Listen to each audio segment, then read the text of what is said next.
Imaginez avoir 22 ans, être au seuil de la célébrité, fou amoureux d'une femme qui comprenait chacune de vos notes. Et puis, en un instant brutal, tout s'effondre. Le 12 août 1965, la vie de Serge Lama a basculé à jamais.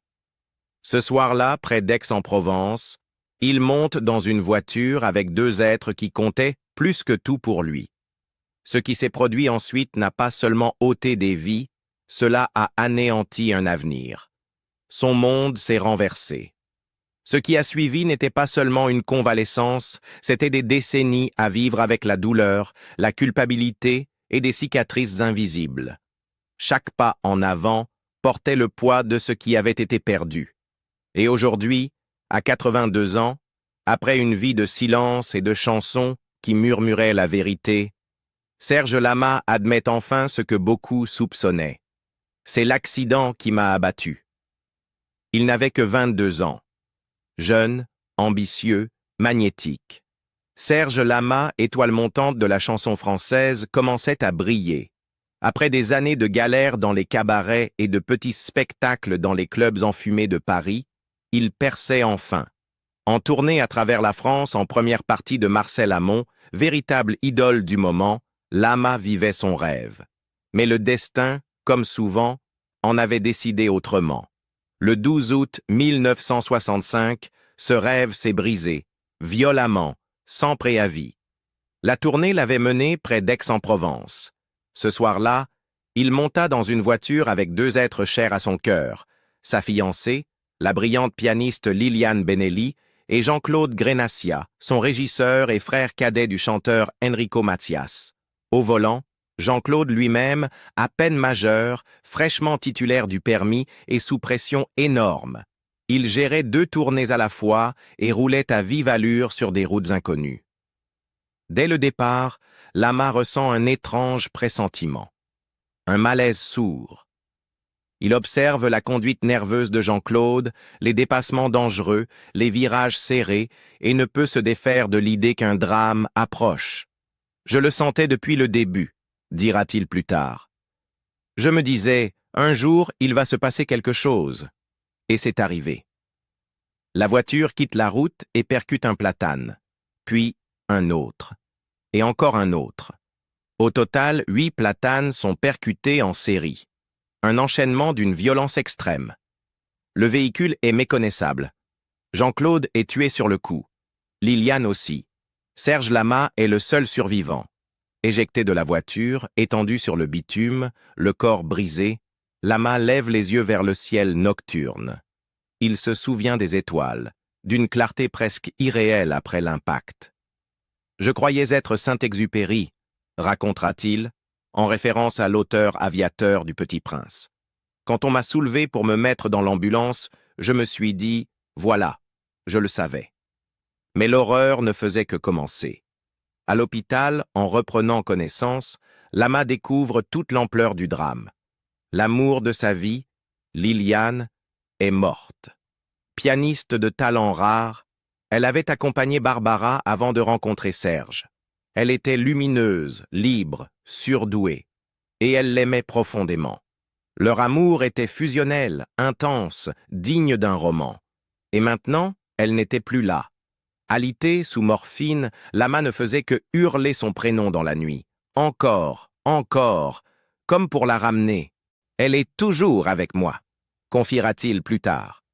Tant de chansons que j'ai écrites, sans m'en rendre compte, c'était pour elle. Physiquement, Lama a survécu. Mais à quel prix? Son corps est détruit. Il passe presque une année entière à l'hôpital, subit 14 opérations majeures. Son pied gauche est paralysé, sa jambe droite, surchargée, s'use prématurément. Son bassin se détériore, et la douleur, constante, devient son ombre. « Je ne suis pas droit », dira-t-il crûment en 2021. « Mon pied gauche est mort, ma jambe droite est épuisée, mon dos me lâche. Et la douleur, elle est partout, incessante, insupportable. Il ne courra plus jamais. Marcher devient un calvaire. Son pas est déséquilibré, Sur scène, sa jambe plie parfois sous lui. C'est arrivé plusieurs fois, confesse-t-il.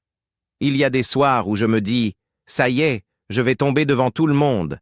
Et cette peur, elle ne vous quitte jamais. Mais les blessures les plus profondes ne sont pas physiques. Elles sont dans le cœur. Lama est le seul survivant. Et cette question lancinante, pourquoi moi? Il n'y a pas de raison, a-t-il un jour lâché. On sort vivant de ce genre de choses, et on ne sait pas pourquoi. Pourquoi toi? Pourquoi pas eux? Et tu portes ça toute ta vie.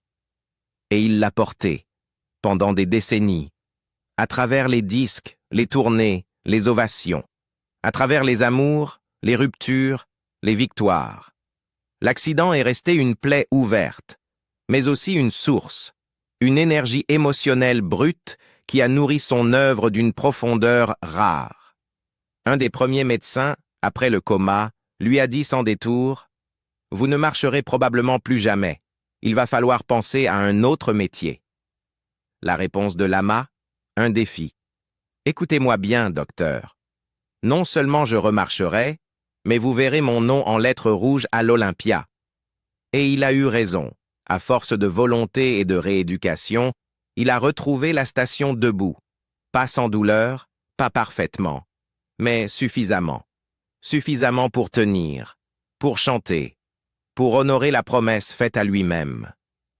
Il est remonté sur scène, et là, sous les projecteurs, le miracle a opéré. Étrangement, dira-t-il, l'accident m'a relevé, comme s'il m'avait attrapé sous les bras pour me dire « Debout, tu n'as pas fini ». La scène est devenue son refuge, son exutoire. Là, il pouvait être un autre, un homme sans douleur, un homme entier. Sur scène, je suis un autre, confiait-il avec un sourire. Et s'oublier, c'est le meilleur des remèdes. Pour ses fans, sa voix ne chantait pas seulement des notes. Elle portait l'expérience, la souffrance, la vie. La chanson Sans toi, sortie en 1969, était une plaie mise en musique, un adieu douloureux à Liliane. Mais c'est « Je suis malade » en 1973 qui deviendra son hymne, un cri de détresse, une confession de fragilité. Beaucoup ignoraient en l'histoire, mais tous ressentèrent la vérité. L'honnêteté tremblante, la douleur brute. Serge Lama n'avait pas besoin d'expliquer. Sa carrière entière était un témoignage. Son œuvre regorge de chagrin, de passion, de perte et de résilience, car il les a vécus. Chaque note portait le poids de ce qu'il avait traversé. « Je pense que cet accident m'a tout pris », dira-t-il un jour, « mais il m'a rendu plus humain. » Mission accomplie. En octobre 2022, Serge Lama a offert ce qu'il a qualifié de dernier cadeau au public. Aimer. Un titre choisi avec soin. Aimer, verbe essentiel, total, résumait tout ce que Lama avait chanté tout au long de sa vie. L'amour sous toutes ses formes. L'amour passionné, perdu, sacré, destructeur, salvateur. L'album comprenait 13 titres inédits, écrits et enregistrés comme une lettre d'adieu, non seulement à ses fans, mais aussi à sa propre traversée, celle d'un homme blessé, d'un artiste résilient, d'un poète hanté par les absents. « J'ai mis dans cet album tout ce qu'il me restait dans le cœur », a-t-il confié à France Info. C'est ma manière de dire au revoir. Il sentait la fin approcher, physiquement, artistiquement. L'usure des décennies passées sur scène, ajoutée aux séquelles de l'accident de 1965, le rattrapait inexorablement. Et cette fois, il ne pouvait plus le cacher. « Je ne suis plus l'homme que j'étais », avouait-il. « Et je refuse que mon public me voie m'effondrer. » Ce choix, il ne l'a pas pris à la légère. Presque 60 ans de carrière, plus de 24 albums studio, 9 enregistrements live, des centaines de concerts. Sa voix avait vieilli avec noblesse, mais son corps, lui, lâchait. Son pied gauche était resté paralysé. Sa jambe droite, surmenée, faiblissait. Son bassin s'effondrait. Et la douleur, constante, invalidante, était devenue son quotidien. Dans une interview accordée aux Parisiens, Lama évoquait cette souffrance avec une lucidité désarmante. « Ma jambe droite est épuisée, mon bassin s'affaisse et j'ai mal partout. Les anciennes blessures sont revenues avec violence. Je suis arrivé à une fatigue qu'on ne peut pas décrire. » Et pourtant, renoncer à la scène était une idée vertigineuse. Car elle avait toujours été son abri, son sanctuaire. Sur scène, l'homme qui boitait en coulisses se transformait en un poète inébranlable. Aimer n'était pas un adieu amer. C'était une offrande pleine de tendresse, de poésie, d'immense gratitude. Les textes parlaient de mémoire, de transmission, de la fragilité du temps qui passe.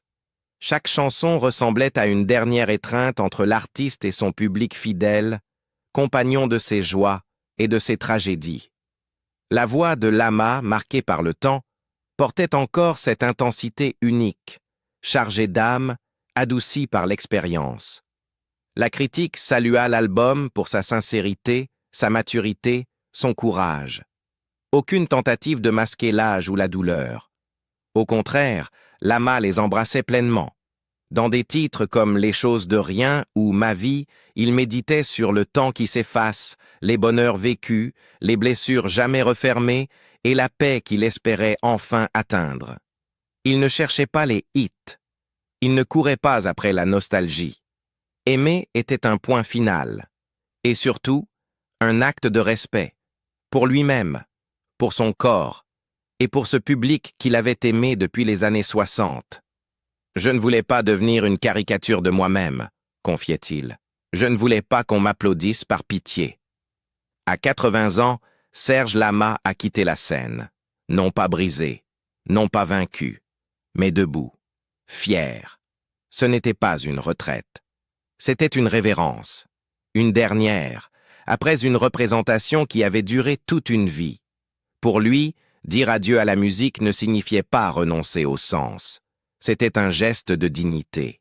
L'ultime acte d'un homme qui avait traversé le feu et trouvé malgré tout la force de chanter. Il n'avait plus besoin de scène pour exister. Il avait déjà tout dit. « L'homme est fatigué, mais l'âme est en paix », soufflait-il dans ses dernières interviews. Après Liliane, il avait appris à aimer dans le silence et à survivre en morceaux. Après le déchirement causé par la perte de Liliane Benelli, Serge Lama n'a cessé de chercher, pas seulement l'amour, mais quelque chose qui rendrait la douleur supportable, qui adoucirait le silence devenu cruel. Sorti lentement de l'abîme laissé par la disparition de Liliane, il rencontra Michel Potier, celle qui allait devenir la compagne la plus fidèle de sa vie, et peut-être son plus grand paradoxe affectif. Leur rencontre eut lieu en 1969, à Chamonix, par l'intermédiaire d'un ami commun. À l'époque, Michel était mariée, mère d'un enfant, et travaillait comme assistante de Lama. Mais dès le premier regard, il sentit quelque chose basculer. « Je suis tombé amoureux d'elle immédiatement », confiera-t-il plus tard à Paris Match. Elle était son opposée, réservée, discrète, presque invisible aux yeux du public. Et c'était peut-être précisément ce dont il avait besoin. Leur lien fut immédiat, mais leur histoire débuta en secret. Michel retourna un temps auprès de son mari, mais Lama, incapable de couper les ponts, resta présent. Finalement, elle quitta son foyer et revint vers lui. Et pourtant, même une fois réunis, ils ne vécurent jamais sous le même toit. Ce choix n'était pas dicté par une incompatibilité, mais par une profonde compréhension mutuelle. Nous n'avons jamais vécu ensemble. Michel était devenue ma confidente. L'amour s'était transformé en amitié, en une grande loyauté, expliqua-t-il des années plus tard. Cette relation peu conventionnelle dura plusieurs décennies. En 1981, leur fils Frédéric naquit, l'unique enfant de Serge Lama. Mais sa naissance fut tenue secrète pendant près de 2 ans. Lama, déjà échaudé par l'intrusion médiatique, voulait le protéger. Le monde découvrit l'existence de Frédéric en couverture du magazine VSD. En 1983, Lama avait un secret.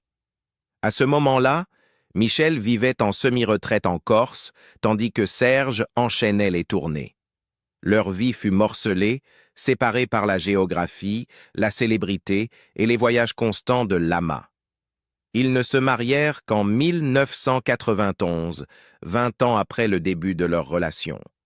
Leur amour avait alors pris une forme singulière mais durable, une affection fondée sur la routine et la loyauté, plus que sur la passion. Pourtant, dans l'intimité, Lama admit avoir lutté contre l'infidélité. « Dans ma vie, j'ai été infidèle. C'était plus fort que moi. Les femmes étaient plus fortes que moi », confia-t-il sans détour sur RTL. Il ne cherchait pas à se justifier. Il reconnaissait simplement. Michel savait. Elle acceptait. Ils avaient une entente tacite, un modus vivendi, comme il l'appelait. Elle resta Madame Lama aux yeux du monde. Mais elle fut aussi cette femme de l'ombre, silencieuse et constante, tandis qu'il vivait la gloire, les tentations et les contradictions. Et pourtant, il ne cessa jamais de ressentir de la culpabilité. « Je regrette de l'avoir rendue triste », déclara-t-il en 2022, plusieurs années après sa mort. Il reconnut qu'elle était restée à ses côtés malgré tout, mais qu'elle avait porté une douleur qu'il n'avait jamais pu réparer. Il parlait souvent d'elle comme de celle qui lui avait offert une stabilité qu'il n'avait peut-être pas méritée. Michel mourut en 2016, victime d'un accident vasculaire cérébral à l'âge de 71 ans. Bien qu'ils aient vécu à distance durant une grande partie de leur relation, ils ne divorcèrent jamais. Elle mourut en portant encore son nom. Sa disparition bouleversa Lama, non seulement parce qu'il perdait une compagne de 45 ans, mais aussi parce que tant de choses étaient restées tues, tant d'excuses jamais formulées. « Ce n'était pas une passion de cinéma, » dira-t-il un jour, mais c'était un amour solide qui avait résisté à toutes les tempêtes. Et dans le calme douloureux de l'après, Serge Lama avouera plus tard « Ce n'est qu'après sa mort qu'il comprit vraiment la profondeur de ce qu'il avait partagé avec Michel. » Puis vint Luana Santonino, un nom que personne n'aurait imaginé aux côtés de Serge Lama, et pourtant, peut-être celui qui donna à sa vie sa dernière symétrie. Luana avait 35 ans de moins que lui. Enseignante d'éducation physique née en Suisse, sportive, intellectuelle, étrangère au monde de la chanson française, que Lama avait dominé pendant des décennies. Quand ils se rencontrèrent en 2002, elle n'était ni groupie ni admiratrice. En réalité, elle connaissait à peine sa musique. Mais un jour, en conduisant en Suisse, elle entendit sa voix à la radio. Et quelque chose la transperça. « C'était comme si j'étais entrée dans la radio », confiera-t-elle plus tard. Elle se rangea sur le bas-côté et pensa « Cet homme a quelque chose à dire ». Elle ignorait son nom.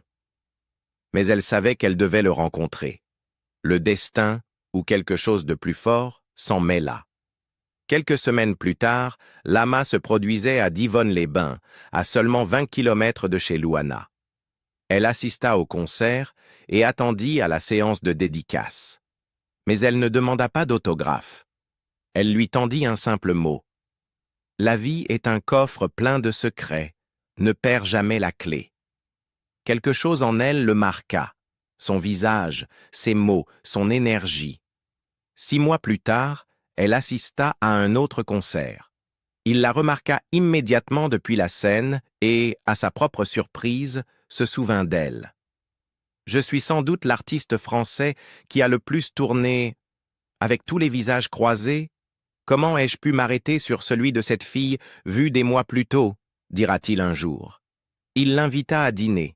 À l'époque, Serge Lama était encore marié à Michel Potier. Mais leur mariage s'était depuis longtemps transformé en complicité. « Notre histoire de corps était terminée », admit Lama. Michel connaissait Luana. Il lui raconta tout. Et, dans un geste éloquent, Michel accueillit Luana, non pas comme une rivale, mais comme une alliée. Avec le temps, elle lui dit « Tu fais partie de la famille ». Pourtant, pendant des années, leur relation resta secrète. Serge craignait d'être scruté. Un artiste célèbre d'une 60aine d'années, amoureux d'une femme d'une 20aine d'années. Mais leur lien était réel. Au début, Luana restait en Suisse, enseignant la semaine et faisant la navette avec Paris le week-end. Au bout de 2 ans, j'étais tellement épuisé par tous ces allers-retours que j'étais devenue transparente, se souvient-elle. Lama insista. « Tu vas venir t'installer à Paris et travailler pour moi. » Elle rejoignit donc son équipe, comme assistante. Personne ne le savait. En coulisses, Luana l'aidait à organiser ses tournées, à gérer ses emplois du temps et, lentement et délicatement, à façonner sa vie. Elle était à la fois manager, muse et refuge secret. Son respect pour le lien qui unissait Serge à Michel ne s'est jamais démenti. Même lorsque Michel leur rendait visite, Luana se tenait dans l'ombre, sans jamais s'imposer, sans jamais exiger. Comme elle le dira plus tard, « J'étais à l'ombre d'un grand soleil ». En 2011, Lama lui demanda de devenir officiellement son manager. Elle était terrifiée. Et si elle faisait une erreur, et si cela le ruinait?